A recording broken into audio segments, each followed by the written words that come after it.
Pak Ico, selamat sore. Selamat sore Pak Jun, Bapak Ibu sekalian, Selamat Pak sore, Pak. Arianto, Bu Cinta. Sore Mas Pras. Bu Sinta, apa kabar? Sehat-sehat? Ya, baik Pak. Bu Sinta, apa kabar Bu Sinta?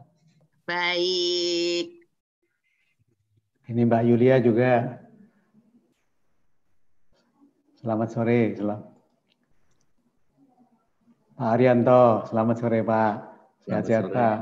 Selamat Oke, sore. ini sudah sampai di rumah ini ya? Oh Pak enggak, Arianto. saya di pabrik nih Pak. Oh, akhirnya di pabrik ya? Iya. Ya, oke.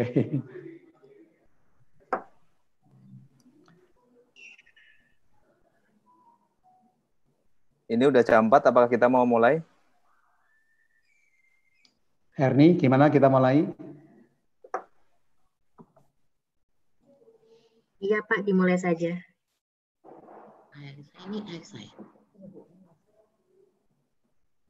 Ini langsung saya atau perlu ada introduksi dari panitia Pak Jun? Langsung Pak. Oke, baik Bapak Ibu sekalian, para peserta diskusi pada sore hari ini, selamat sore dan selamat datang pada acara diskusi Business to Business Sharing. Ini adalah sesi ketiga dari 3 seri yang sudah dilakukan, ini yang ketiga. Dan kali ini kita akan mengambil tema tentang dari survival menuju pasca pandemi. Webinar ini diselenggarakan oleh UNDP, bekerjasama dengan Indonesia Global Compact Network, dan didukung oleh National Focal Point for Business and Human Rights, Kamar Dagang dan Industri Indonesia Kadin, Apindo, Clue Smart City Application, dan para pendukung yang lain. Webinar ini akan terselenggara atau disiarkan dalam 2 platform. Yang pertama adalah Zoom Webinar, dan yang kedua adalah live streaming YouTube. Jadi Bapak Ibu sekalian bisa menikmati dari 2 channel ini. Sebelum kita mulai seminar pada sore hari ini, saya akan mengundang dengan hormat Residen Representatif UNDP Indonesia, Bapak Christoph Bawe.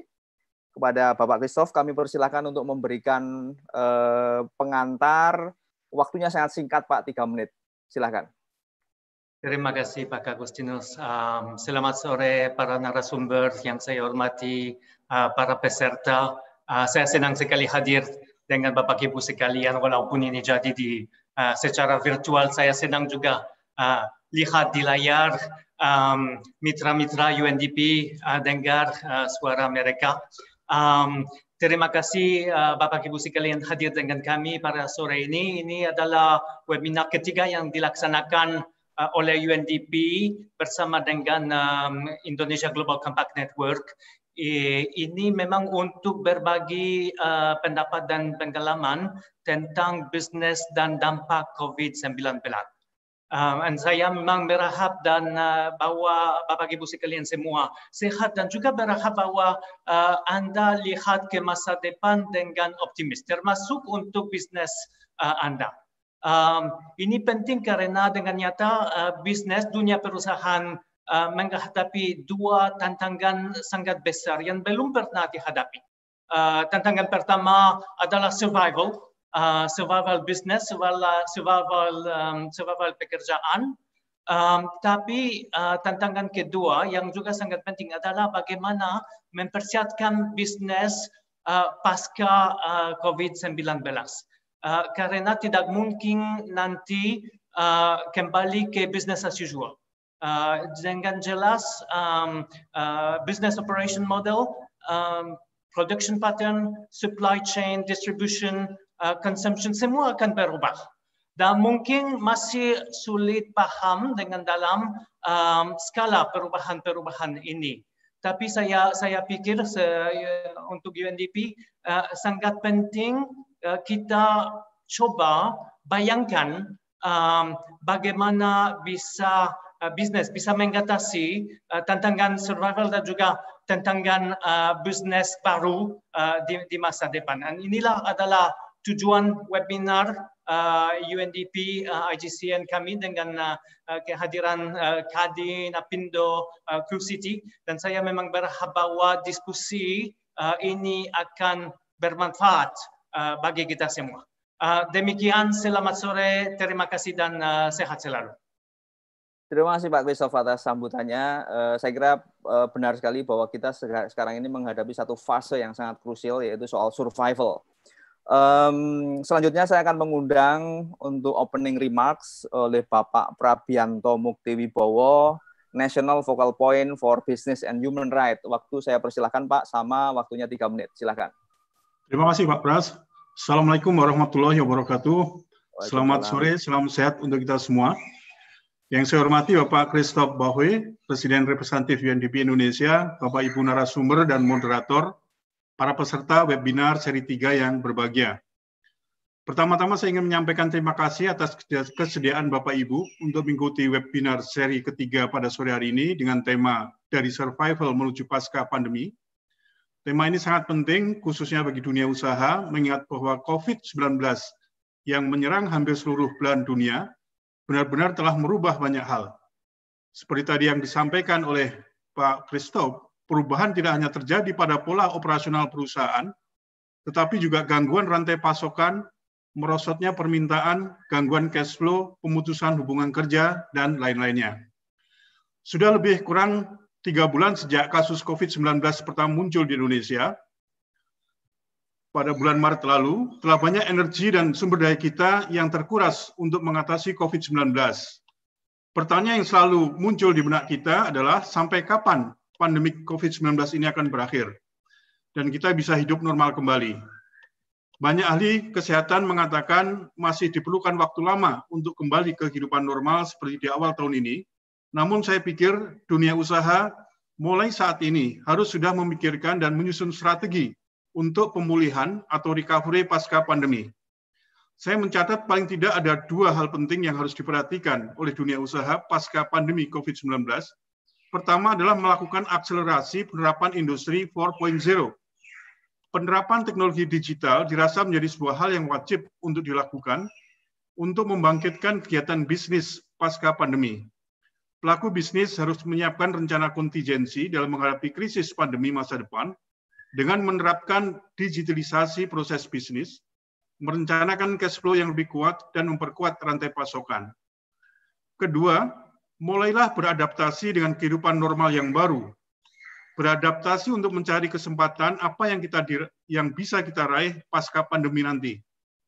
Misal dengan membuat produk yang berbeda atau teknik pemasaran baru. Selama pandemi kita melihat berbagai produk baru yang dipasarkan secara online melalui sosial media. Para konsumen juga terbiasa menggunakan pembayaran secara digital, tidak lagi dengan uang tunai. Perubahan pola perilaku konsumen seperti ini perlu diantisipasi untuk membangkitkan sektor bisnis pasca pandemi.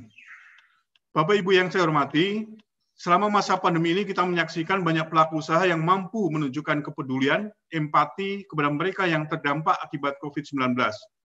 Berbagai bantuan telah diberikan kepada pihak-pihak yang membutuhkan, termasuk pada para tenaga medis. Hal ini jelas merupakan cerminan yang kuat dari nilai-nilai bisnis dan hak asasi manusia.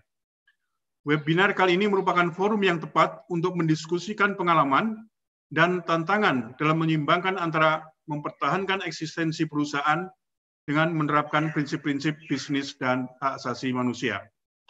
Pada kesempatan ini, saya selaku National Focal Point untuk Bisnis dan HAM menyampaikan terima kasih kepada Indonesian Global Compact Network, Kadin, Apindo, dan Yayasan Lasem Heritage yang hari ini berkenan membagikan pengalaman dan tantangannya bagaimana bisnis bisa bertahan dan menyesuaikan dengan kehidupan normal pasca pandemi nanti.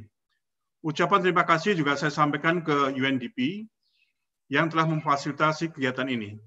Akhir kata, selamat berdiskusi. Semoga kita semua bisa mengambil manfaat dari diskusi ini. Terima kasih. Wassalamualaikum warahmatullahi wabarakatuh. Wassalamualaikum. Terima kasih Pak Prabianto atas opening remark-nya. Bapak Ibu sekalian, saya kira kedua pembuka tadi cukup untuk mengantarkan kita untuk masuk pada tema diskusi. Satu adalah soal survival dan kedua adalah mencari normal baru tentu kita tidak akan balik pada normal lama, kita akan kembali pada normal baru, dan dari situ kita akan melihat nanti apa peluang yang muncul dan bagaimana tantangan dunia bisnis untuk survive menghadapi situasi yang saya rasa sangat sulit ini. Dan sore hari ini kita sudah kehadiran 4 pembicara yang hadir di sini. Saya lihat tadi sudah ada semua dalam layar. Yang pertama adalah Bapak Joseph Dharma Brata. Beliau adalah CEO PT Trans Java Gas Pipeline dan Chair IGCN Supervisory Board. Yang kedua pembicara kita adalah Ibu Sinta Wijaya Kamdani, Wakil Ketua Umum Bidang Hubungan Internasional Kadin Indonesia dan CEO Sintesa Group. Dan yang ketiga adalah Bapak Haryanto, Ketua Bidang Ketenagakerjaan dan Jaminan Sosial Apindo. Dan yang terakhir adalah Ibu Yulia Ayu, Wakil Ketua Yayasan Lasem Heritage. Kita langsung saja akan masuk kepada pembicara yang pertama, yaitu Bapak Yosef. Kita akan menanti satu penjelasan dari Pak Yosef tentang bagaimana survival itu dihadapi oleh para pelaku usaha, dan tentu saja konteksnya adalah setelah survive lalu apa? Tentu inovasi, tentu beradaptasi, tentu bertransformasi, itu menjadi kata kunci. Dan untuk menyingkat waktu, saya akan persilahkan Pak Yosef untuk mulai paparannya. Waktunya sangat singkat, Pak, 7 menit, silakan.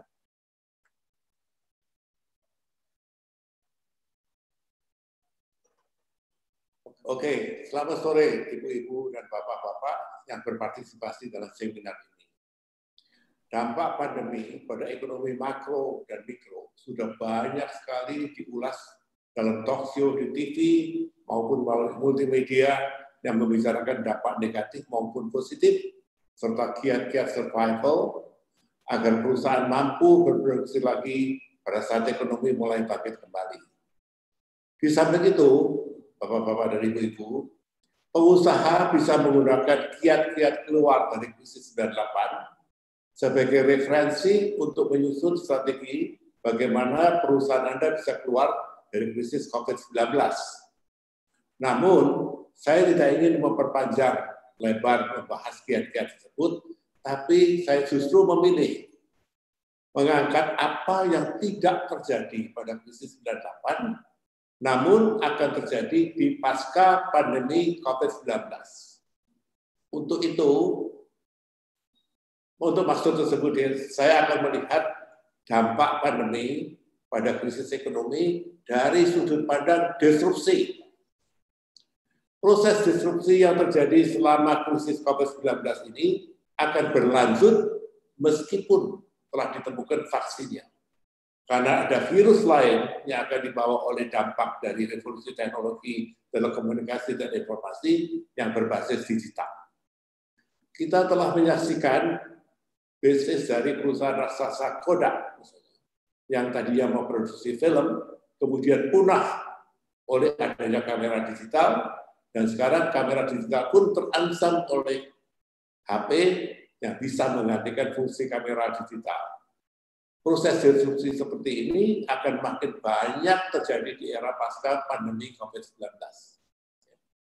Dari sudut pandang disrupsi tersebut, kita akan boleh memperinterpretasikan bahwa dampak bisnis pada ekonomi yang terjadi pada saat ini yang secara massal terjadi karena COVID-19 ini sebagai alarm Bapak dan Ibu sekalian bahwa sudah waktunya bagi para pengusaha menjaga ketahanan tubuh serta kesehatan organisasi perusahaannya agar melewati badai disrupsi yang lebih besar dan lebih panjang waktunya yang akan terjadi di masa transisi era industri 3.0 ke era industri 4.0 yang diperkirakan akan berlangsung hingga tahun 2030. Jadi jauh melampaui perkiraan waktu ditemukannya vaksin COVID-19 ini, disrupsi seperti yang terjadi sekarang masih akan terjadi terus. Oleh karenanya perlu dipikirkan bahwa kriteria organisasi perusahaan yang sehat tidak lagi hanya mampu menjadi lebih baik, tapi harus mampu menjadi berbeda. Yaitu memiliki organisasi perusahaan yang mampu beradaptasi dan berinovasi agar memiliki ketahanan menghadapi badai disrupsi pada dekade 2020-2030. Hal tersebut telah dicontohkan oleh industri garment yang secara reaktif Pak, beradaptasi dan secara inovatif mengubah kapasitas produksinya dari garment ke produk-produk alat pelindung diri. Juga oleh industri mobil yang menghasilkan ventilator yang sangat diperlukan dari rumah sakit dalam menangani pasien COVID-19. Agak kritis.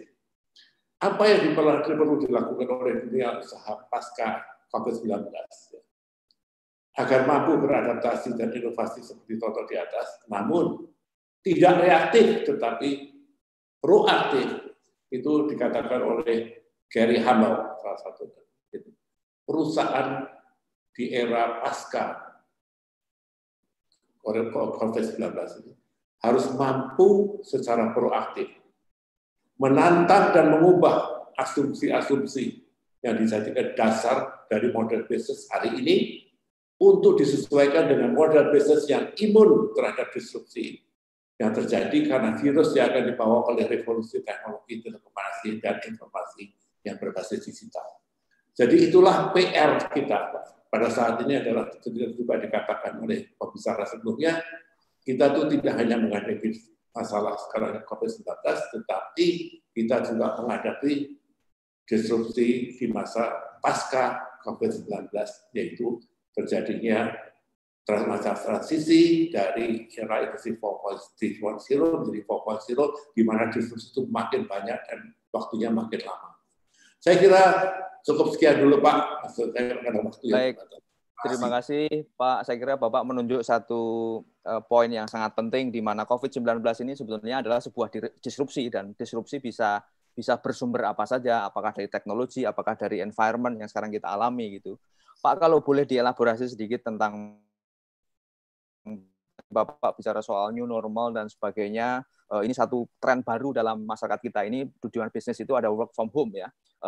Kemarin saya lihat di media itu Twitter sudah mengumumkan akan menerapkan metode work from home ini forever gitu, permanently, jadi tidak hanya temporer menghadapi ini. Ini saya kira satu contoh respon bisnis untuk menghadapi situasi kemudian berubah gitu. Adakah contoh yang Bapak bisa berikan dan ilustrasikan kepada kita semua tentang bagaimana perubahan itu secara nyata, khususnya soal bagaimana menggunakan cara-cara baru dalam bekerja, Pak? Silakan. Saya kira dalam hal ini seperti contoh yang dikatakan oleh Bapak tadi, itu adalah work from home itu akan berkelanjutan, Pak. Karena itu revolusi telekomunikasi dan informasi ini nantinya malah diperluas dengan misalnya kecepatan dari telekomunikasi dengan C5, Pak. Itu akan membuka semua kemungkinan yang sangat berbeda. Misalnya sebagai contoh, di situ kita akan bisa melihat mobil tanpa sopir, Pak. Karena mobil tanpa sopir ini bisa dikendalikan dari rumah on real time, Pak. Sehingga kecelakaan dan sebagainya itu bisa hampir dihindarkan. Dan ini menimbulkan banyak masalah kemudian. Kalau itu bisa dilakukan seperti itu, maka jabatan seperti supir tidak diperlukan lagi, sehingga mereka terkena disrupsi, harus mencari pekerjaan lain, Pak. Kemudian kita lihat bahwa industri mobil itu hanya akan memproduksi mobil-mobil yang dijual ke customer yang hanya hobi mobil. Yang lain nggak perlu lagi punya mobil karena bisa naik mobil itu yang lebih praktikal. Mereka nggak perlu punya garasi, nggak perlu punya ruang parkir. Kemudian di kota akan terjadi apa? Ruang-ruang parkir itu nggak terpakai lagi, bisa digunakan untuk manfaat. Nah, itu contoh, Pak. Oke, baik. Terima kasih, Pak, atas paparannya. Nanti kita akan buka tanya jawab untuk Bapak dan kita semua. Untuk yang kedua, pembicara yang kedua, saya persilakan Ibu Sinta Wijaya Kamdani, Wakil Ketua Umum Bidang Hubungan Internasional Kadin. Saya kira kalau kita bicara soal asosiasi, peran asosiasi dalam konteks membantu, memfasilitasi, dan mengayomi para anggota menjadi sangat penting. Jadi kalau boleh, Bu, apakah panduan-panduan yang sudah diberikan oleh Kadin kepada anggota dan bantuan-bantuan seperti apa yang sudah atau akan diberikan bagi dunia usaha agar sekali lagi isu yang paling krusial sekarang ini adalah soal survival, bagaimana bisa bertahan dalam situasi yang amat sulit ini. Waktu kami persilahkan 7 menit, Bu. Silahkan. Ya.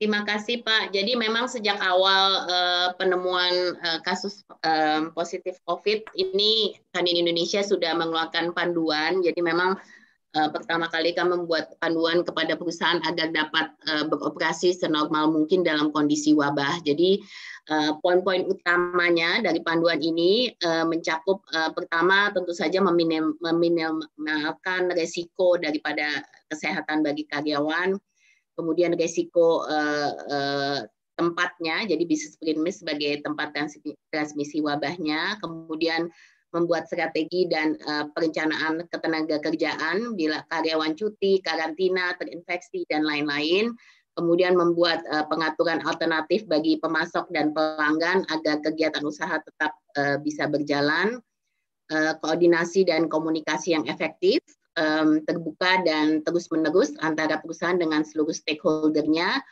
Ini merupakan enabling factor terhadap pelaksanaan panduan-panduan tersebut. Dan panduan ini juga membuat rekomendasi praktis yang bisa langsung diterapkan sebagai SOP perusahaan. Karena kalau pada waktu itu diketahui semua masih bingung harus bagaimana, jadi ini kemudian dibuat anggota kami dipakai menjadi SOP di masing-masing perusahaan, dan ini semua dapat dilihat di website Kadin Indonesia. Nah, bentuk dukungan konkret sebenarnya Kadin kepada pelaku usaha, khususnya UMKM sepanjang COVID, ini saya cakup ada dua hal ya. Pertama adalah dari segi advokasi supportnya, itu mencakup prioritas stimulus ekonomi untuk UMKM dan sektor-sektor ekonomi yang terkena dampak sesuai dengan tingkat keparahan dan urgensinya. Kemudian yang kedua, review terhadap implementasi daripada stimulus dan kebutuhan peningkatan stimulus ekonomi.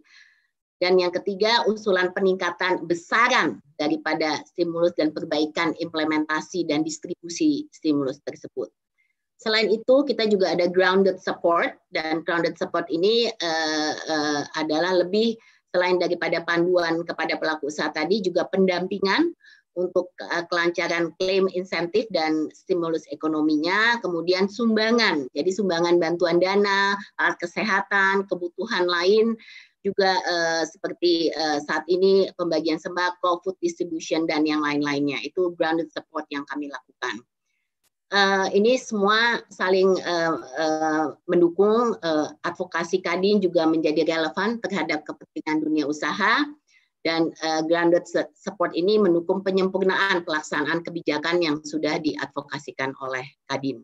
Nah, saya mau update sedikit bahwa memang kalau kita melihat kondisi pada saat ini, kita ada namanya sektor winners or losers, we know that. Tapi mungkin sedikit update, memang kondisinya di banyak sektor sudah dalam kondisi yang tidak baik ya. Jadi kalau kita lihat semua juga sudah tahu di pariwisata dan restoran ya. Jadi di hotel dan restoran yang selama ini menjadi salah satu sektor utama di Indonesia. Ini sampai dengan hari ini sudah sekitar 1.680 hotel yang tutup. Dan sudah merumahkan sekitar 1,4 juta ya. Jadi hotel dan restoran sudah sekitar 1,4 juta yang dirumahkan dan di PHK. Sama juga dengan transportasi massa. Jadi kalau kita lihat sekarang itu hampir kegiatannya tinggal sekitar 10%, dan itu pun mereka sudah merumahkan hampir lebih dari 1 juta karyawannya. Industri-industri yang kita pikir juga ada upside-nya seperti makanan minuman contohnya, ini banyak sekali pendapat yang agak sedikit salah, karena sebenarnya makanan minuman yang sebenarnya cukup baik itu hanya yang berupa grocery ya, tapi yang di modern market seperti makanan minuman pengolahan segala ini masih menjadi penjualannya turun. Jadi 60% itu penjualannya, 60% dari perusahaan makanan minuman penjualannya turun hampir 30%. Nah, jadi kalau saya melihat dari semua ini, memang yang kita harus perhatikan kalau kita kembali lagi kepada unsur principles yang ada juga di Global Compact, kita mesti lihat terutama yang paling utama adalah ketenaga kerjaan. Jadi kita lihat di sini dari so far data yang kita miliki sudah hampir 6 juta. Kalau di kementerian baru sekitar 3 juta. Nah, ini dampak dari mereka ini yang harus diperhatikan, karena dengan dirumahkan mereka juga tidak mendapat cukup income tentu saja, banyak upah yang sudah tidak bisa dibayarkan, THR juga sekarang banyak perusahaan yang menemui kendala untuk membayar THR. Dan dengan keterbatasan fasilitas yang ada, jadi ini yang menjadi permasalahan utama yang kita harus lihat nantinya adalah banyaknya informal pekerja ya. Jadi pekerja informal dan informal sektor ini hampir 55% daripada yang ada. Jadi ini juga menjadi satu kelompok yang sangat rentan dan harus diperhatikan. So what are we doing? Jadi kalau tadi kenapa saya fokus di dalam stimulus adalah bahwa dalam satu sisi memang wabah ini harus bisa kita hentikan dan itu sudah ada di gugus tugas untuk percepatan pengendalian daripada wabah ini. Tapi kemudian dari sisi ekonominya, bagaimana kesehatan dan ekonomi ini bisa tetap berjalan. Jadi ekonomi ini kalau kita lihat memang yang utama stimulus.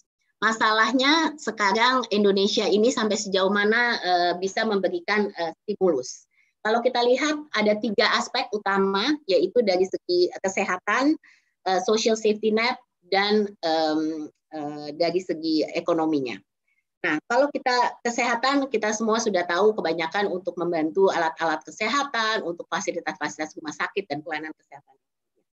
Nah, social safety net ini yang jadi permasalahan besar. Kenapa? Karena pada saat ini yang ada adalah untuk data kemiskinan memang ada dapat bantuan sosial.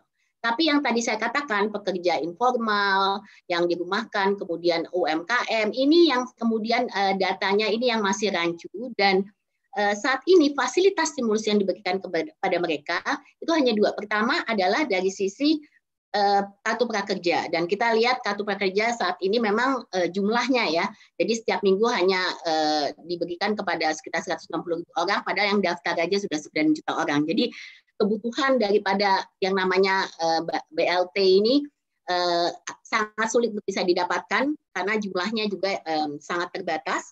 Selain daripada itu, kita juga melihat bahwa restrukturisasi kredit yang selama ini diharapkan memang belum maksimal bisa direalisasikan. UMKM sekarang sudah mulai perlahan-lahan, tapi pada dasarnya belum bisa memenuhi semua keinginan, belum bisa memenuhi kebutuhan daripada UMKM yang ada juga. Selain itu, kita juga nanti harus memikirkan kalau dari segi pemulihan ekonomi, tentu saja tidak hanya penundaan pembayaran bunga dan prinsip, tapi juga dari segi kredit baru. Karena kalau kita nantinya mau rebound, tentu saja membutuhkan kredit baru. Dan ini semua dibutuhkan stimulus yang besar dan cepat. Dan ini yang masalah utama yang dihadapi saat ini, bahwa banyak stimulus ini yang realisasinya masih sangat lemah di lapangan, kemudian tidak targeted kepada tujuan yang diharapkan, dan banyak bottlenecking dari segi birokrasi, distribusinya, dan yang lain-lain. Nah, Bu Sinta, mohon maaf, boleh diperdalam sedikit ya, kalau tadi Ibu bicara, saya kira Bu Sinta memberikan lanskap yang baik sekali, bahwa dalam situasi pandemi ini pasti ada yang quote-unquote diuntungkan gitu ya, tapi ada yang mengalami problem survival, nggak bisa bertahan, dan tadi angkanya sudah disebutkan, dan 6 juta penganggur yang muncul dari situ. Sementara program pemerintah sebetulnya 110 triliun untuk pelindungan sosial, ada 150 triliun untuk rencana recovery yang itu belum dielaborasi secara lebih konkret gitu. Kalau boleh dielaborasi sedikit, Bu, tadi Ibu mau juga menyinggung soal bagaimana kerjasama antar pihak, gotong royong dan sebagainya.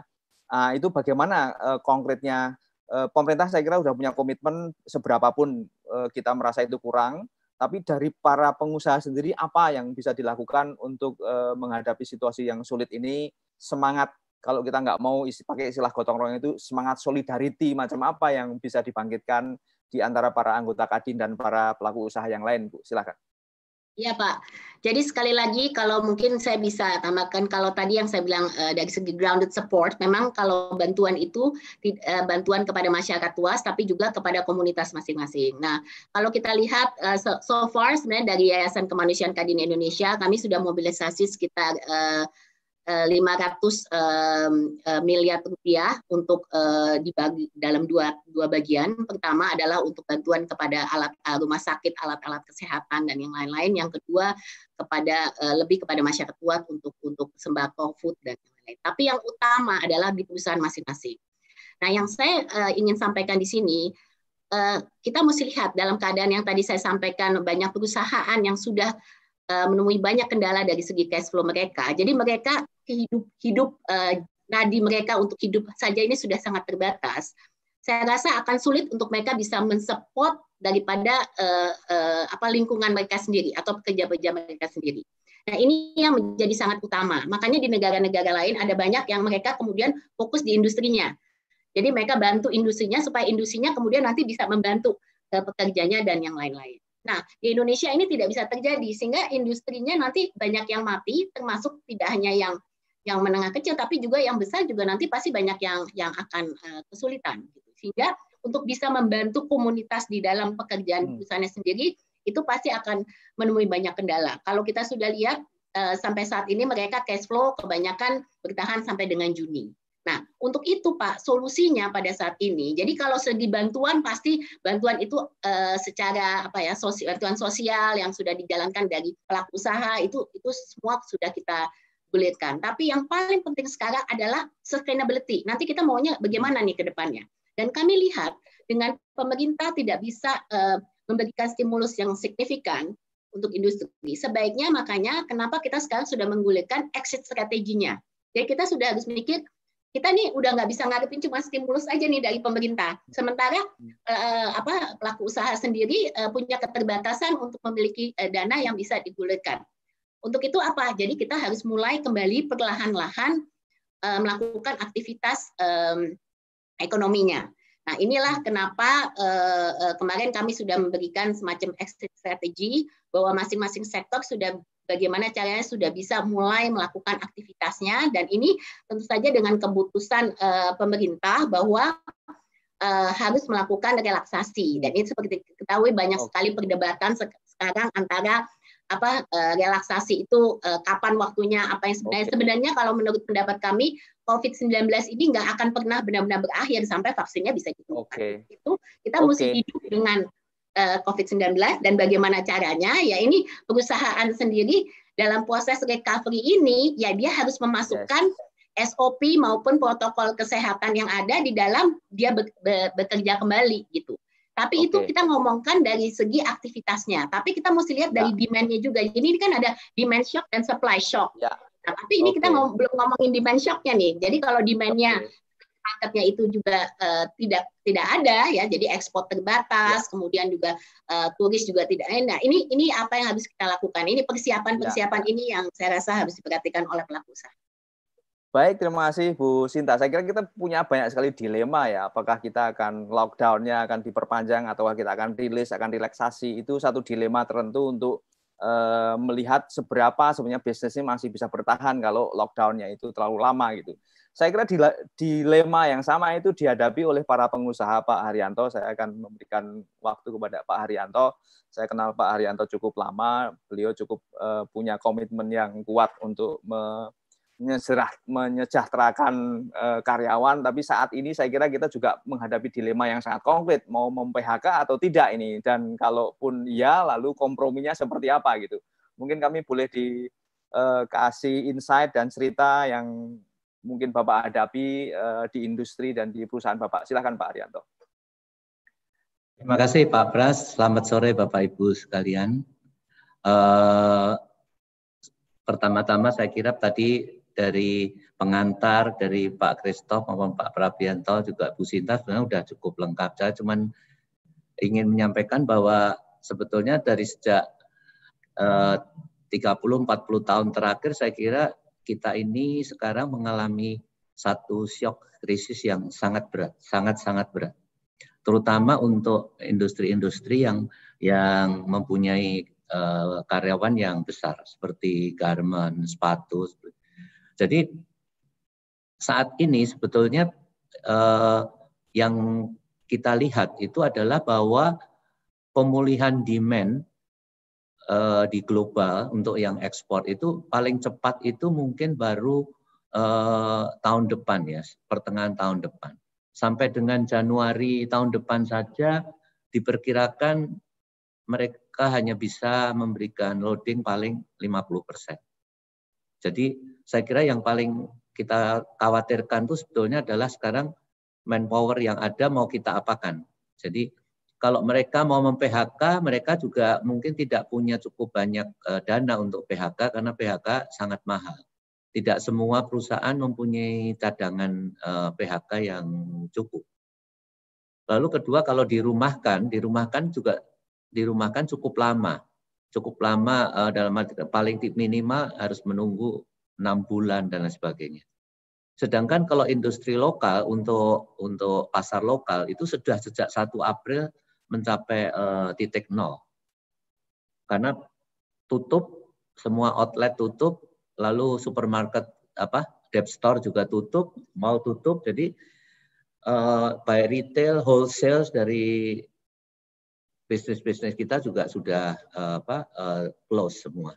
Kalau hotel berarti seperti tadi Bu Sinta sudah mengatakan kita sudah tutup dari sejak 1 April. Jadi sekarang yang kita harus pikirkan adalah sebetulnya ke depan ini tadi sudah disebutkan bahwa akan ada perubahan kepada tata normal yang baru ya, standar normal yang baru. Saya kira itu sangat benar dan menurut saya apa yang dikatakan bahwa bisnis dengan mengandalkan teknologi itu akan 2030, menurut saya dengan COVID ini akan berlangsung lebih cepat. Karena orang sudah terbukti work from home bisa, berarti akan ada efisiensi yang luar biasa dari segi manpower. Lalu dengan teknologi yang akan berkembang cepat, manufacturing akan menggunakan less manpower. Jadi ke depan itu concern kita dari sebagai ketenagakerjaan di Apindo juga itu unskilled worker kita mau kemana? Karena dari sejak sekarang saja mereka itu susah mendapatkan pekerjaan, apalagi ke depan, dan ini jumlahnya tidak kecil, puluhan juta. Dan sampai saat ini itu belum jelas arahnya itu, apakah UMKM itu akan menyerap demikian banyak, apakah informal itu akan bisa menyerap semua orang dengan standar kehidupan yang baru. Menurut saya ini belum jelas. Nah, stimulus tadi sudah disebutkan Bu Sinta juga bahwa stimulusnya sangat kecil kita untuk peranan negara dalam membangkitkan kembali nanti waktu take off itu menurut saya kita akan lebih panjang dibandingkan negara-negara kompetitor kita seperti Malaysia, Vietnam, Thailand dan sebagainya. Kita akan lebih panjang karena waktu take off kita sangat berat gitu. Seperti sekarang misalkan satu perusahaan yang karyawannya mungkin ada perusahaan Taiwan di sini yang karyawannya 120.000 orang di 3 lokasi. Dia sekarang ini harus mem-PHK 50.000 orang. Itu dananya luar biasa besar dan saya tidak tahu itu 50.000 orang itu nanti 1 tahun kemudian akan bekerja di mana, karena dengan aturan ketenagakerjaan yang di Indonesia masih sangat berat seperti sekarang, itu menurut saya investor nggak akan masuk karena mereka akan sangat takut terhadap kewajiban-kewajiban masa mendatangnya yang sangat berat. Jadi ini yang sebetulnya harus dipikirkan. Kalau yang skill, yang mereka-mereka yang memang ahli, sudah terbiasa mengelola bisnis-bisnis yang online, e-commerce dan sebagainya, mungkin tinggal mengembangkan itu mungkin lebih cepat. Tapi bagi yang nggak unskill ini mau kemana? Karena kita nggak mungkin lagi bisa bersaing dengan negara-negara yang nanti akan muncul yang lebih cepat seperti Myanmar, Kamboja dan lain sebagainya itu yang akan menggunakan kesempatan COVID ini untuk betul-betul menyerap tenaga kerja mereka. Vietnam sudah sangat optimal, tidak bisa. Indonesia punya peluang besar, tapi kita tidak pernah bisa merubah atau merevisi undang-undang ketenagakerjaan kita selama hampir 17 tahun ini ya, dari 2003, dan sudah zaman Presiden Pak SBY juga sudah gagal untuk merevisi, sudah tahu bahwa itu menjadi kendala. Pak Jokowi periode pertama dari sejak Presiden sudah tahu kendalanya adalah undang-undang ini, tapi tidak bisa, sampai sekarang pun tidak berhasil. Jadi menurut saya yang kita sangat khawatirkan ke depan itu sebenarnya di Indonesia adalah sampai seberapa jauh negara ini nanti mampu untuk mensubsidi terus-menerus mereka-mereka yang tidak mendapatkan pekerjaan.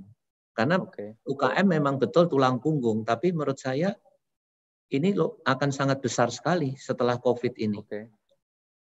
Oke, Jadi, Pak Haryanto, kalau boleh dielaborasi sedikit, Pak. Tadi menurut saya Bapak menyebut satu aspek penting ya. Kalau pemerintah itu harus backup, memberikan stimulus gitu ya. Yang harus distimulus lewat program pelindungan itu apakah para penganggur dalam hal ini pekerja, atau Bapak menyebut satu aspek lagi, sebenarnya perusahaannya yang perlu di bail out supaya dia tetap bisa menyediakan pekerjaan bagi tenaga kerja. Nah, usulan konkret apa Pak yang bisa diusulkan kalau kita bicara tentang bagaimana pemerintah juga harus berpartisipasi dalam mengatasi persoalan ini gitu? Ya, sekarang ini kan sebetulnya ada stimulus-stimulus yang ya kalau istilah saya stimulus yang ala kadarnya lah gitu ya. PPh 21 200 juta dihapuskan, dinikmatin, tapi ya itu kan sangat sedikit. Lalu PPh 25 bisa dikurangkan cicilannya, sedangkan perusahaan sekarang rugi semua. Jadi menurut saya juga akibatnya efeknya itu sangat kecil. Sebetulnya saat ini ya kalau kita ingin memikirkan resiko ke depan tadi, harusnya kita nih sekarang paling tidak memikirkan selama 6 sampai 9 bulan ke depan itu bagaimana kita itu nyata-nyata harus mensubsidi seperti memang kita nggak bisa dibandingkan dengan Singapura atau Malaysia, tapi menurut saya apa yang mereka lakukan secara prinsip itu adalah supaya waktu take off itu mereka tidak terlalu berat. Misalkan mereka mensubsidi hotel, mensubsidi restoran, karyawannya disubsidi 50%. Mereka yang restoran saja bisa mendapatkan subsidi $200.000 tiap bulan untuk mempertahankan karyawan tersebut supaya jangan di PHK. Sehingga jadi menurut saya memang situasi ini sangat berat. Tidak mungkin bisa diatasi oleh private sector, tidak mungkin. Di atas negara harus turun tangan, tidak ada pilihan lain. Menurut saya negara harus turun tangan, kalau tidak ya kita akan sengsaranya akan panjang. Ya. Memang ada mukjizat, selalu ada mukjizat, tapi menurut saya kalau kali ini akan panjang. Ya. Oke, saya kira terima kasih Pak Haryanto atas presentasinya. Ya. Saya kira kita punya kesempatan sebetulnya Pak Haryanto dan Bapak Ibu sekalian, karena sebenarnya alokasi pemerintah yang 150 triliun untuk rencana recovery itu arsitekturnya belum dibangun ya, dan mungkin itu bisa diusulkan nanti entah dari Kadin, entah Apindo, bagaimana merekonstruksi ekonomi kita, arsitekturnya seperti apa, dengan paling tidak budget yang ada sekarang dari pemerintah ada 150 triliun. Tentu itu tidak cukup, tapi bagaimana itu dimaksimalkan. Baik, terima kasih sekali lagi para pembicara Pak Haryanto. Kita akan masuk di pembicara yang terakhir, Ibu Yulia Ayu. Beliau adalah pelaku usaha UMKM gitu ya, dan kita akan wakil ketua Yayasan Lasem Heritage, dan kita akan belajar tentang bagaimana survival, pengalaman bertahan hidup gitu ya dari pelaku UMKM yang sangat real. Mungkin dari pengalaman itu nanti kita akan bisa belajar bagaimana dielaborasi untuk satu praktek baik yang bisa disebarkan untuk yang lain. Waktu saya persilakan Ibu Yulia Ayu, sekali lagi waktu terbatas 7 menit, silakan. Waktu yang diberikan kepada kami, selamat sore semuanya, salam sejahtera. Perkenalkan kami dari Yayasan Lasem Heritage, saya Yulia Ayu, dan di samping saya ini ada Ketua Yayasan Lasem Heritage, Mas Gilang. Sebelum kami menuju ke bagaimana sih yang dilakukan Yayasan Survival di masa pandemi ini. Jadi seperti yang Bapak Ibu perlu tahu, Lasem ini adalah salah satu kecamatan yang ada di Kabupaten Rembang, Jawa Tengah.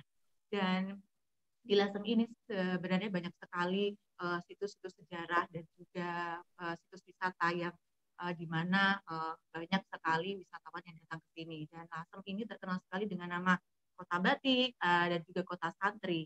Dan oleh karena itu beberapa orang yang sangat mencintai Lasem ini, mereka membuat gerakan yang disebut gerakan Lasem, di mana gerakan ini adalah gerakan yang bergerak di bidang pelestarian warisan budaya benda dan non-benda.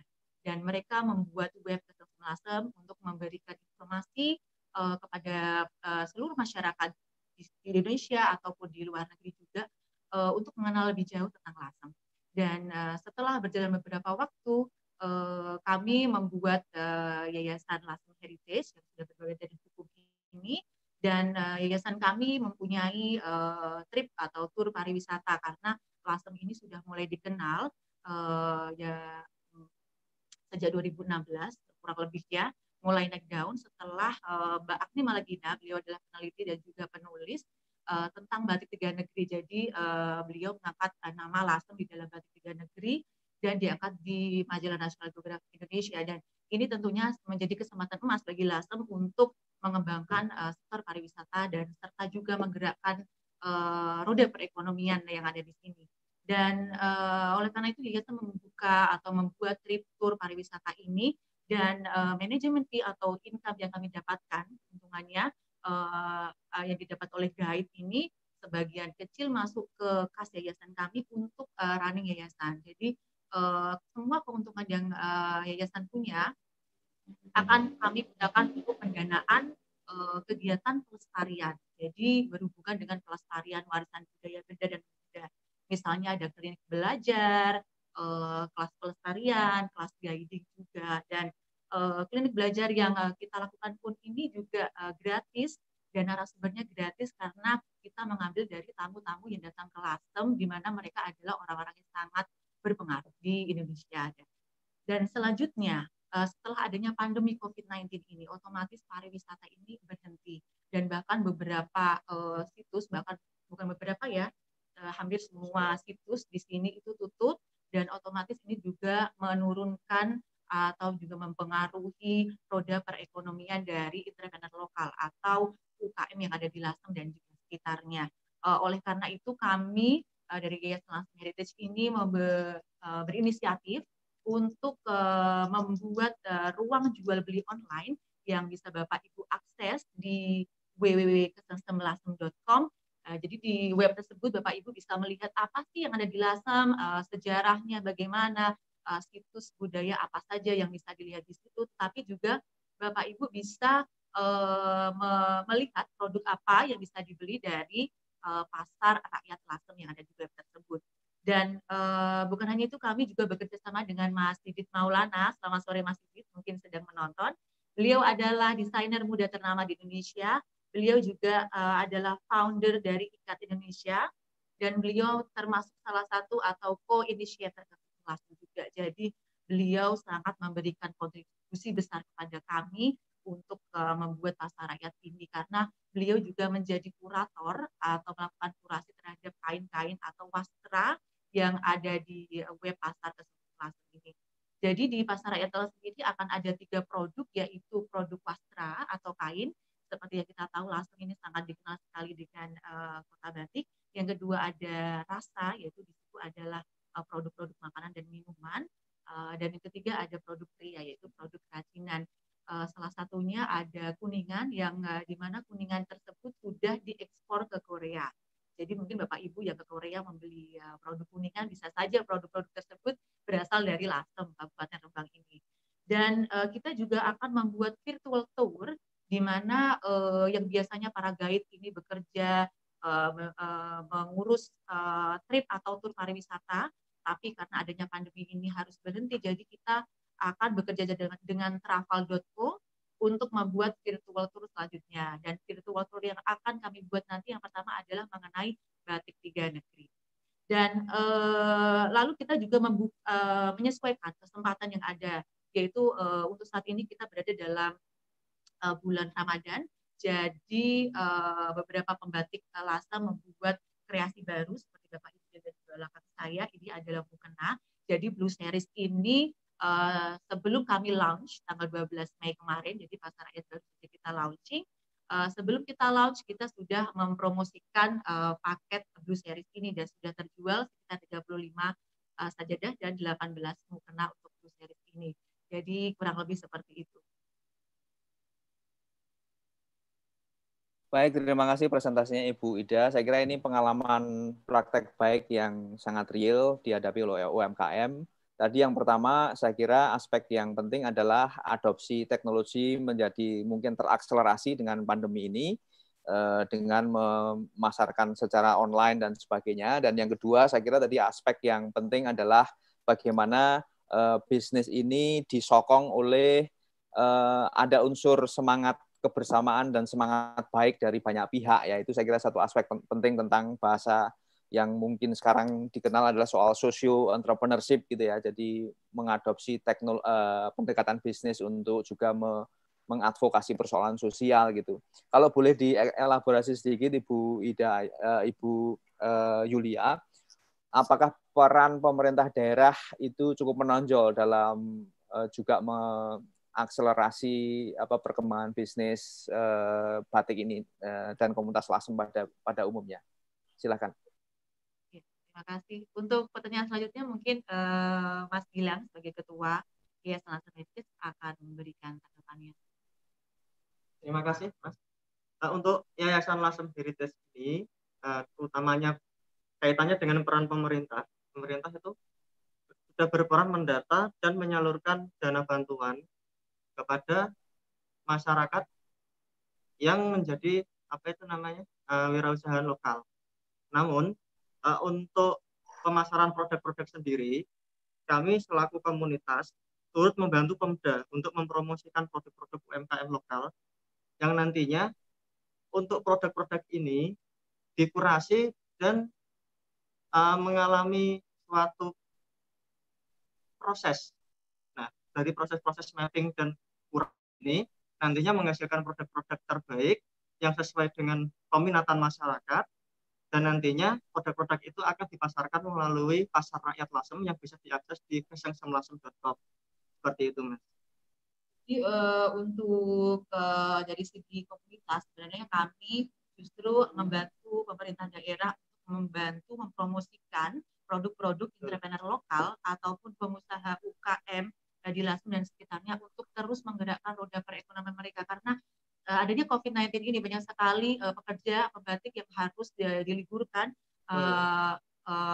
untuk karena banyak tamu yang ke Lasem itu sudah tidak ada yang datang karena adanya protokol dari pemerintah, yaitu stay di rumah saja dan juga dilarang mudik. Jadi ini kami berharap besar seperti yang dikatakan Om Stan kemarin, beliau adalah perwakilan dari UKM Lasem.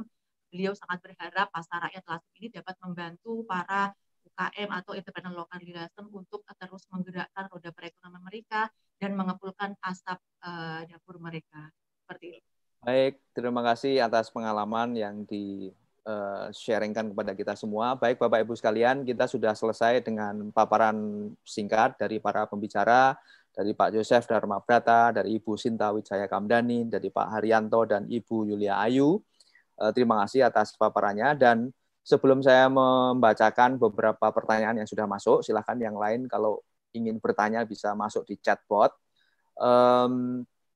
Sebelumnya saya mengingatkan bahwa para peserta, para hadirin dalam acara webinar ini diminta untuk mengisi daftar kehadiran yang sudah disediakan. Nah, tentang pertanyaan yang pertama itu pertanyaan dari Mira Andrea dari Indonesia Jordan Business Council untuk Pak Yosef. Pertanyaannya adalah, dalam situasi pandemi seperti ini, pengusaha mengalami penurunan ekonomi bahkan no income. Apa yang harus dilakukan untuk survive pasca pandemi? Mohon advice-nya. Terima kasih. Saya persilahkan Pak Yosef untuk merespon pertanyaan ini. Silakan.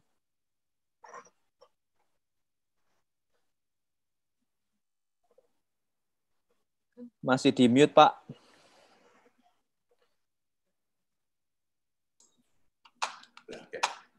Maaf, sudah bisa didengar, Pak? Ya. Sudah, silakan. Ya, jadi kalau kita berkaca dari 98 ya, Pak ya. Itu pertama itu yang paling klasik adalah kita harus mengamankan cash flow kita semaksimal mungkin lah. Yaitu dengan cut cost nomor satu, Pak. Kedua tadi itu kita juga mengatakan restrukturisasi dari perbankan. Mudah-mudahan dengan angka ini bisa kita lakukan dengan baik. Tetapi dana perusahaan itu sangat terbatas, Pak. Pada suatu saat kalau COVID ini berkelanjutan, kita kehabisan dana, maka yang harus dilakukan adalah hibernasi. Hibernasi dalam arti kata kita mengkonservasi ya, kemampuan daripada perusahaan itu, manajemen dari perusahaan itu, Tapi di dalam rangka hibernasi, dan kita harus bersama antara buruh, tenaga kerja maupun pengusahanya. Bagaimana kita mampu melakukan hibernasi. Mengapa hibernasi? Karena kita percaya bahwa ekonomi itu akan bangkit kembali. Meskipun tidak semua. Tetapi kalau perusahaan itu masih punya prospek ekonomi, maka akan terjadi tadi seperti yang dikatakan oleh Pak Ibu UMKM tadi, itu akan banyak investor yang mencari peluang. Mengapa? Karena Indonesia itu punya pasar yang besar sekali. Ya, jadi sangat menarik dalam soal itu. Lebih besar dari Vietnam jauh, lebih besar dari yang lain. Nah, jadi kalau ada investor itu melihat tiga hal. Satu itu dia melihat adalah prospek industri itu. Kedua, dia akan melihat manajemen dari perusahaan itu. Dia melihat tenaga kerja dan kapasitas berproduksi. Kalau ini semua baik, pasti investment itu akan datang. Nah, tetapi dalam hal ini perlu sesuatu yang out of the box, ya. Yaitu adanya transparansi di antara pengusaha dengan buruhnya. Kalau kita lihat dari pengalaman Jerman, waktu dia bangkit dari Perang Dunia Kedua, itu habis-habisan, Pak. Lebih parah daripada apa yang dikatakan yang kita alami sekarang, dibom habis semua. Mengapa Jerman bisa bangkit? Karena mereka mengubah sistem kerjasamanya. Buruh itu nggak ada, Pak. Pengusaha dan buruh itu adalah partner, Pak, bekerja sama. Jadi mereka bisa di situ, mereka bisa dilihat, diukur pendapatan produktivitas dari buruh dengan cost daripada produksi dan cost daripada profit dan pembagian profit. Jadi nggak ada istilah tenaga kerja. Nggak ada istilah pembatasan daripada yang diperjuangkan secara politis berapa lama, karena ini bukan buruh, Pak. Mereka itu adalah partner kerja. Saya kira itu yang bisa dikaitkan sepintas saya bisa sarankan kalau kita mengatakan ya seperti itu. Jadi nomor satu adalah cut cost, supaya kita ada restrukturisasi perbankan, supaya cash flow kita itu bisa seaman mungkin, supaya bisa tahan. Tapi kalau nggak bisa tahan, ya harus hibernasi. Dan hibernasi ini kita mengkonservasi kompetensi dari perusahaan itu, kemampuan buruhnya yang hebat, kemampuan dari manajemennya, kemudian berubah polanya itu tidak lagi hubungan kerja itu sebagai buruh dan kerja itu, tetapi dengan partnership tadi. Nah, tentunya nggak semua yang bisa, tetapi justru UMKM itu bisa menjadi motor yang hebat untuk mulai dengan ini. Kenapa? Jumlahnya besar sekali, dan mampu menangani banyak sekali usaha, mampu menampung sebanyak orang berusaha, dan lebih sesuai untuk melakukan partnership dengan buruhnya, dengan tenaga kerjanya, daripada perusahaan-perusahaan besar. Nah, untuk ini, saya kira Pak Junardi punya bisnis model yang banyak sekali, Pak. Ya, bisnis modelnya akan bisa survive di tahun depan, yang bisa diterapkan untuk UMKM ini, supaya mereka bisa membangkitkan ekonomi daerahnya, membangkitkan perusahaan ini, dan juga menggunakan pemasaran melalui teknologi komunikasi yang baik di tiap-tiap daerah sendiri. Saya kira itu jawaban saya. Oke, baik, terima kasih atas jawabannya, Pak. Pertanyaan untuk Ibu Sinta, pertanyaan diajukan oleh Pak Wahyu Triwahyudi dari Victoria University. Ada dua pertanyaan, Bu. Yang pertama adalah memperbesar stimulus dan subsidi nantinya akan memperbesar beban utang negara. Apakah ada alternatif financing non-bank dan non-APBN yang bisa diakses oleh dunia industri dalam rangka pemulihan dunia usaha ini? Itu pertanyaan yang pertama. Pertanyaan yang kedua adalah campaign apa yang sudah dilakukan Kadin untuk memastikan well-being support atau support non-finansial lainnya yang bisa diakses oleh tenaga kerja yang terkena dampak pandemi COVID-19 ini. Bu Sinta, saya persilakan untuk menjawab pertanyaan ini.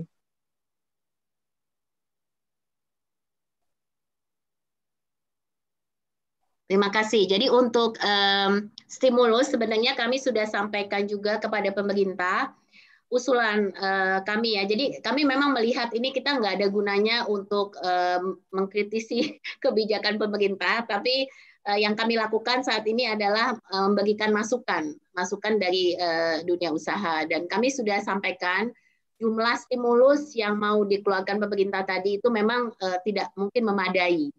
Dan sebagai informasi Pak, 150 triliun itu saja sampai saat ini ya seperti Bapak katakan belum tahu seperti apa. Sementara ini kita perlu kecepatan karena ini dengan kita terus stimulusnya tidak nyampe-nyampe, kita juga akan semakin parah kondisinya. Nah, sebenarnya dari mana? Terbatas tentu saja hutang yang bisa diambil dari pemerintah oleh pemerintah. Saya tadi baru bicara juga ada pertemuan dengan World Bank, dan memang institusi seperti World Bank, seperti multilateral agency lainnya, tentu saja juga ada bantuan-bantuan pendanaan yang bisa diberikan. Tapi itu tidak akan cukup, dimanapun tidak akan cukup, karena usulan kami adalah sebenarnya jumlah stimulusnya itu sampai 1.600 triliun ya. Jadi 1.600 itu 400 untuk kesehatan, kemudian 600 untuk social safety net, dan 600 untuk pemulihan ekonomi. Jadi itu jelas tidak cukup. Nah, memang ada belakangan ini kan kita bicara soal quantitative easing, ya, soal cetakan uang. Memang ini satu perdebatan yang kalau mau disampaikan kapan juga nggak akan selesai-selesai gitu. Tapi pada dasarnya kita membutuhkan satu likuiditas dana. Nah, yang butuh tuh siapa? Sekarang perbankan kita kalau nggak dibenahi, dia nggak bisa bantu kita juga gitu. Jadi ini nggak mungkin dengan jumlah ini bisa keluar dana dari pelaku usaha. Pelaku usaha tuh udah nggak ada dananya. Jadi jelas harus dari pemerintah. Nah, pemerintah dari mana dananya? Dia bisa pinjam atau dia bisa cetak uang. Memang banyak sekali persepsi terhadap negatif kalau mau cetak uang nanti inflasi jadi lebih tinggi dan segala macam. Kita lihat aja Amerika lah, ya, dan Amerika saat ini sudah mencetak uang dan unemployment dia sudah sampai 30 juta, ya. Jadi kita bisa lihat dia udah nggak ada pilihan. Memang itu salah satu jalan yang mereka lakukan. Jadi kalau ditanya solusi daripada pelaku usaha, jelas dananya nggak mungkin datang dari pelaku usaha, itu harus dari pemerintah. Nah, tinggal sourcing pemerintah ini mau pinjaman dari mana, saya rasa ada keterbatasan juga untuk minjam gitu. Dia nggak mungkin minjam sebesar itu. Jadi untuk itulah perlu ada solusi seperti quantitative easing. Itu yang kami usulkan. Nah, mengenai well-being dan support, sebenarnya ini tidak hanya di Kadin ya, tapi dari kami juga memberikan usulan untuk panduan untuk masing-masing perusahaan. Karena sebenarnya health dan well-being itu salah satu komponen penting dari SDG yang juga harus dilakukan oleh perusahaan, terutama untuk melindungi karyawannya. Dan ini cara hidup sehat, bagaimana memberikan nutrisi yang cukup, ini semua adalah bagian penting untuk kan satu well-being. Nah, yang juga mesti diperhatikan adalah pelayanan kesehatan. Gitu. Jadi pelayanan kesehatan ini kan juga salah satu aspek yang ada di Indonesia yang menjadi prioritas sekarang karena adanya COVID. Nah, ini kita lihat masalah-masalah yang dihadapi selama COVID, ketersediaan pelayanan kesehatan yang memadai. Nah, ini yang juga mungkin menjadi perhatian pemerintah dan swasta untuk bisa memberikan lebih banyak fasilitas yang memadai untuk masyarakatnya. Nah, saya mau mungkin tambahkan sedikit ya, bahwa ada 3 hal yang sama. Pertama adalah yang penting sekarang untuk kita adalah kesadaran dan mindset dan perlakuan bahwa setiap anggota perusahaan, jadi saya selalu mengatakan karyawan kita ini adalah dia adalah aset terpenting untuk keberlangsungan usaha. Dan ini yang tadi saya senang tadi katanya partner ya. Memang kalau di Indonesia mungkin partner tidak semudah itu bisa terrealisasi, tapi bahwa mereka merasa whatever happen mereka adalah bagian penting daripada perusahaan itu sendiri. Kemudian yang kedua adalah komunikasi yang baik dan transparansi kepada seluruh stakeholder. Saya lihat ini yang sekarang ini banyak kendala ya, dari segi juga misperception, miscommunication. Jadi ini komunikasinya ini juga harus terbuka dan diperbaiki dengan pekerja. Kita sekarang ada usulan untuk ada bipartit. Nah, kalau bipartit dialog itu pasti komunikasinya harus lebih terbuka, dan ini mesti dijalankan. Dan yang terakhir adalah kemauan untuk berempati dan menyesuaikan diri atau beradaptasi. Jadi kalau tadi kita katakan new normal, yes, tapi dari pekerjanya kita juga harus ada kemauan untuk mau melakukan ini. Dan ini yang mungkin satu hal yang penting. Terima kasih. Baik, terima kasih atas jawaban yang sangat elaboratif. Bapak Ibu sekalian, sebelum saya lanjutkan tentang pertanyaan Q&A yang lain, saya mengingatkan bahwa Bapak Ibu sekalian, para peserta peserta webinar ini diminta untuk mengisi polling. Jadi nanti setelah kita selesai akan kita tampilkan hasil pollingnya seperti apa. Karena itu mohon waktunya untuk mengisi polling yang sudah disediakan webnya. Ada pertanyaan berikutnya untuk Pak Haryanto. Pertanyaan dari Pak Sihol Aritonang. Beliau menanyakan, apakah draft RUU Cipta Karya sekarang sudah memadai untuk dimulainya kebijakan ketenagakerjaan nasional yang lebih kondusif untuk perkembangan dunia usaha? Silakan Pak Haryanto. Terima kasih Pak. Tadi RUU Cipta Kerja Pak, bukan Cipta Karya, Cipta Kerja. Jadi, ya betul, Cipta Kerja. Ya, kalau menurut saya Cipta Kerja kan sebetulnya itu hanya ketenagakerjaan hanya ada sekitar 7 halaman ya kalau nggak salah itu bolak-balik. Jadi hanya mengcover beberapa yang krusial yang selama ini menjadi hambatan para investor untuk masuk, terutama yang labor intensif, terutama yang menyerap tenaga kerja banyak itu hambatannya kurang lebih tercover di situ. Tapi ini pun juga tidak mudah ya, tidak bisa mudah, juga banyak banyak tantangan juga, dan sekarang masih dalam proses di DPR dan akan dibicarakan nanti di tahap yang terakhir. Jadi menurut saya sih akan membantu ya, akan membantu para investor yang akan merelokasi bisnisnya di sini. Dan menurut saya pemerintah harus berhitungnya begini ya, kalau yang unskilled tadi tidak terserap kan harus di BLT terus gitu ya, so itu juga memerlukan dana yang besar. Mana yang lebih elok kalau itu diberikan suatu lapangan pekerjaan yang formal gitu kan, mungkin otomatis jaminan sosial akan lebih baik, orang yang mengiur untuk jaminan sosial akan lebih banyak, sehingga jaminan sosial kita lebih sustainable, terutama jaminan pensiun juga sekitar 10 tahun lagi sudah harus mulai membayar. Lalu jaminan kesehatan mungkin juga sekarang masih defisit terus. Jadi sehingga kalau lapangan kerja yang formal ini dibuka selebar-lebarnya, menurut saya akan ada multiplier efek yang bisa mengkompensate tunjangan-tunjangan untuk mereka yang kurang mampu gitu. Baik, terima kasih Pak. Ini ada satu pertanyaan lagi. Bapak Ibu sekalian, polling sudah disediakan. Silakan mengisi polling seri webinar yang ketiga ini. Ada satu pertanyaan lagi yang menarik saya ambil dari peserta kepada Ibu Sinta. Ya, jadi dalam fase recovery pasca pandemi ini, apakah cita-cita pencapaian SDGs by 2030 itu masih relevan? Jadi ini saya kira tema yang menarik untuk komunitas kita ini. Silahkan Bu. Ya, terima kasih. Saya nunggu sebenarnya ada yang nanya soal SDG. So, saya selalu mengatakan actually right now, dan saya I hope Pak Junardi will agree with me. Actually, this is a good momentum for us to keep up our fight for SDG. Saya pikir pada saat bisnis itu bertransformasi, dia akan memikirkan model bisnis seperti apa yang kita harus kembangkan. Nah, disinilah kesempatan kita untuk perusahaan untuk lebih aware mengenai SDG, untuk lebih memanfaatkan apa poin-poin apa dari SDG yang mana yang kemudian bisa masuk dan diintegrate di dalam bisnis modelnya. Justru karena perubahan ini akan terjadi, inilah kesempatannya. Nah, sekarang saya nih lagi berpikir gimana nih ya caranya untuk supaya ini bisa we can actually implement this. Jadi make it realize this faster gitu. Jadi pada kesempatan di mana perusahaan ini bingung, ya kan, dan perusahaan mungkin ada yang bisa survive, ada juga mungkin yang tidak bisa survive.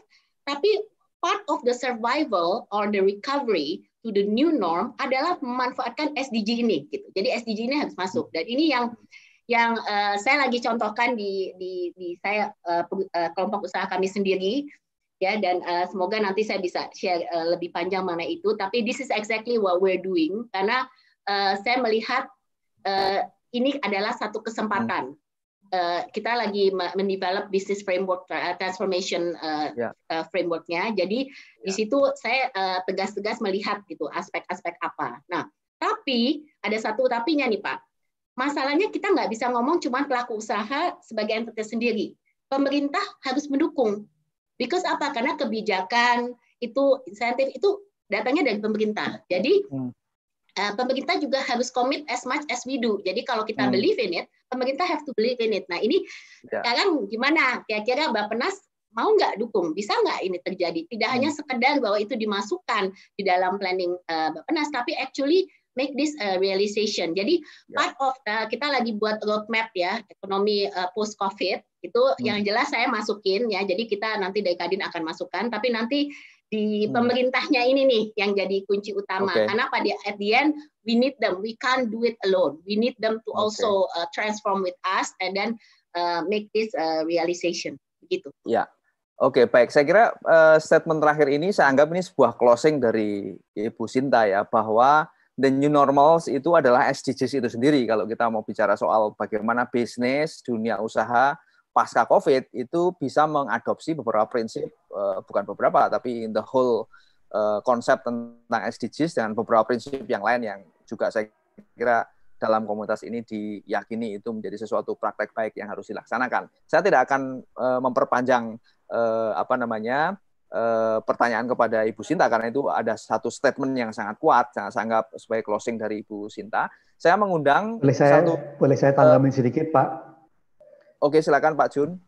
Ya, karena tadi Bu Sinta menyebut-nyebut saya ingin menyatakan bahwa saya 100% setuju dengan apa yang dikatakan Bu Sinta tadi.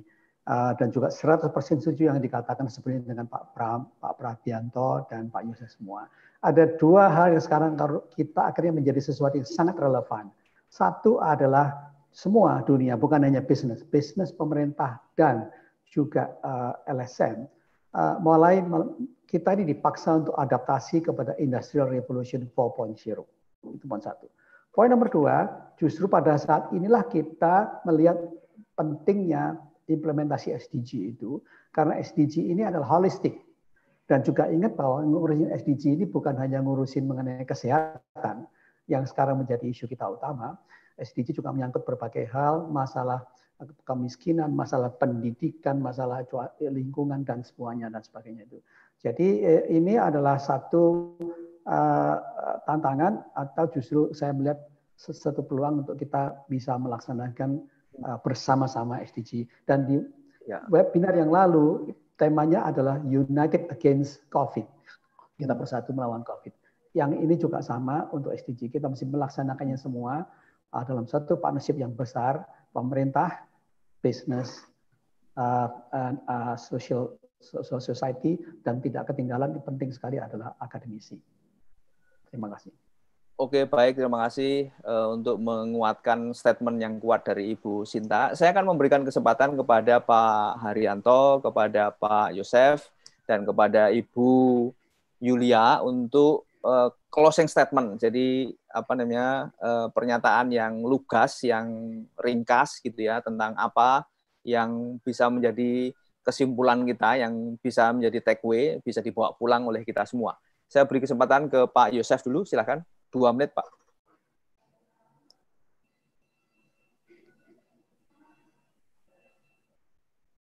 Tadi bahwa SDG itu harus bisa menjadi ujung tombak daripada kita menghadapi era pasca COVID-19.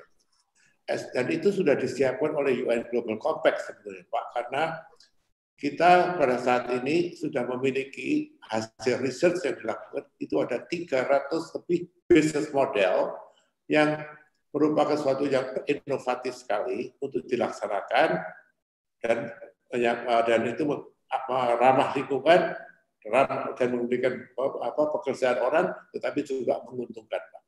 Ya. Nah, tinggal bagaimana mengimplementasikan ini, itu pernah disampaikan oleh Pak Sunardi pada waktu beliau ketemu dengan Ketua Bappenas. Jadi ini adalah salah satu yang perlu dilakukan karena kita lihat Kalau ini bisa diterapkan oleh UKM, Pak. UKM itu jumlahnya besar sekali, dampaknya sangat signifikan, dan juga bisa memenuhi market pada saat itu.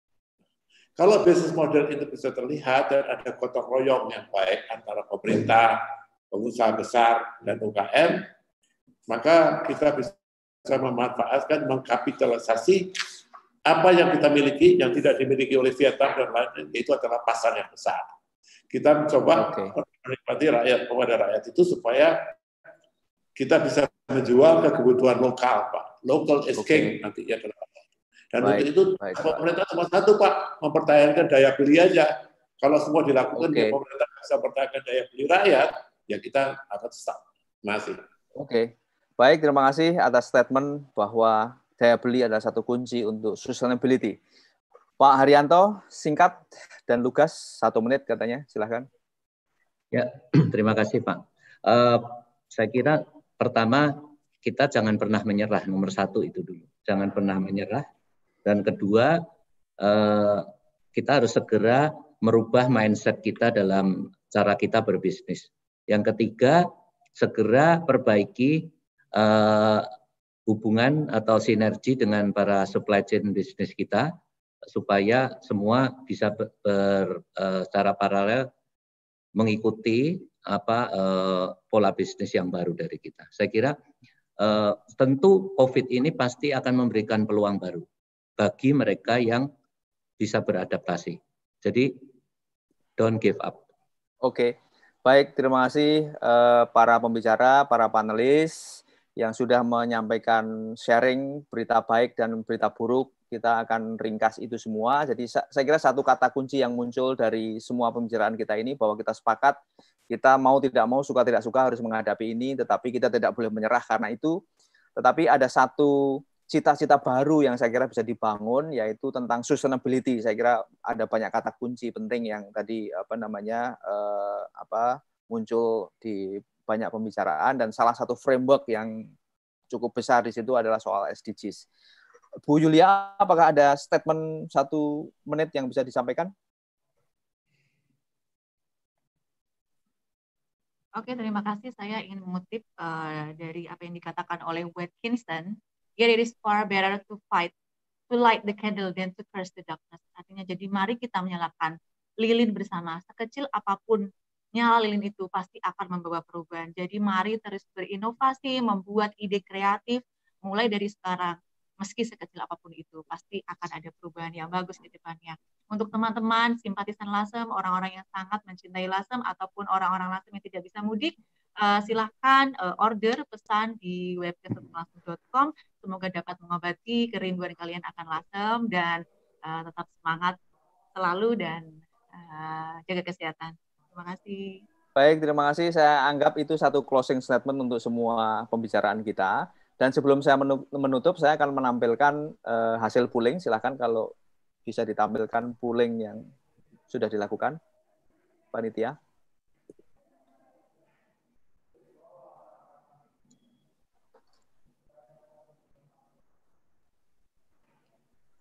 Baik, jadi inilah hasil polling yang sudah kita lakukan sama-sama. Apakah selama masa tanggap COVID-19 perusahaan Anda atau tempat Anda bekerja telah melakukan penyesuaian atau pengalihan kegiatan usaha sementara pengusaha sementara untuk bertahan? 64% menyatakan ya, dan 20% menyatakan tidak, dan 16% sedang atau dalam proses. Apakah di perusahaan Anda atau tempat Anda bekerja telah ada karyawan yang di PHK? 18% mengatakan ada, dan 77% mengatakan tidak ada, 5% akan ada atau dalam proses. Pertanyaan yang terakhir, apakah di perusahaan Anda atau tempat THR? 8%, saya kira melegakan ini, ya THR sebagian adalah 18%, tidak ada THR 18%, belum jelas 16%. Jadi itulah hasil polling yang kita dapatkan pada sore hari ini. Bapak Ibu sekalian, saya akan menutup acara ini. Terima kasih banyak atas semua partisipasi dari semua peserta, dari para pembicara, khususnya yang sudah meluangkan waktu, Bapak Yosef Dharma Brata, Ibu Sinta Wijaya Kamdani, Bapak Haryanto, dan Ibu Yulia Ayu. Dan selebihnya saya kembalikan kepada panitia. Terima kasih atas perhatian dan partisipasi dari semuanya. Terima kasih juga kepada Pak Prasetya Toko yang telah mau menjadi moderator untuk satu acara program ini, sehingga semuanya berjalan lancar. Terima kasih kepada semua panelis dan terima kasih kepada semua peserta. Saya ingin ingatkan kembali bahwa berikutnya kita akan mempunyai webinar forum seri keempat yang menyangkut kepada masalah women in pandemic yang akan diumumkan lebih lanjut. Terima kasih.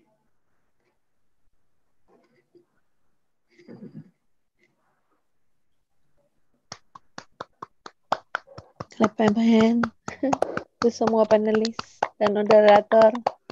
Oke. Terima kasih semuanya. Terima kasih semuanya. Dan kesempatan. Yuk. Terima kasih. Terima kasih Mbak Yulia, jauh-jauh dari Jogja. Ketemu Mas Pras. Sampai ketemu Pak. Pak Haryadi, thank you. Bu Sinta, thank you. Oke. Bye-bye. Bye-bye. Itu di salib ya.